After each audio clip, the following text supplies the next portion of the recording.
Population is surging, and with it, the global demand for poultry and seafood. Some companies are hoping to offer lab-grown meat-based products with the same taste and texture as animal flesh. VOA's Julie Tabo has more from Washington. This picture-perfect salmon could have come from the wild or from a fish farm, but it was grown from a handful of salmon cells and cultivated in a lab at Wild Type headquarters in Northern California. We've come up with a way to make salmon cells, and we combine that with a plant-based, it's called a scaffold, which helps to give the cells the right structure to some of the cuts that you're familiar with. The goal is to supplement existing supplies of salmon that are in rapid decline amid rising demand. So our idea was, let's give them another option that doesn't involve putting added pressure on wild fisheries or continuing to rely on farm fish. Meanwhile, at nearby Upside Foods, taste tests were underway for these chicken bites, which were cultivated from chicken cells. They look and apparently taste just as chicken should. Wow, that is chicken.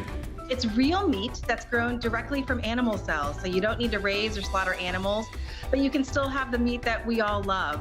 As Earth's population surges, the increased demand for meat and seafood is also impacting the environment. The overall greenhouse gas impact, the land, the water consumption, not to speak of the literally billions of animals that are slaughtered every year for our meat consumption. So we're excited that cultivated meat offers a better alternative for people that gives them the meat they love without the impact. In addition to lab-grown foods, some companies are creating plant-based alternatives for traditional foods like eggs and bacon. My bacon is a delicious replacement for pork bacon, which mimics the texture, flavor, and crunch you get from bacon, but uses 100% pure mushroom mycelium to do that. Ricardo San Martin, who runs the Alternative Meats Lab at UC Berkeley, says bringing cell-based products to the mass market may not be realistic anytime soon. Scaling up just cells to produce meat, that's not feasible. We need to know how affordable this will be. You know, this is going to be a solution for everyone or just an elite. Alternative meat companies acknowledge that their concept is still a work in progress.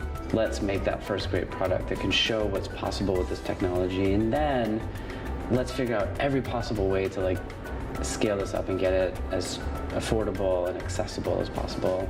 It is absolutely a journey that is in progress. It will take years for us to really develop the infrastructure to provide as much meat as people want. It's progress that is moving slowly, but could one day change how the world eats.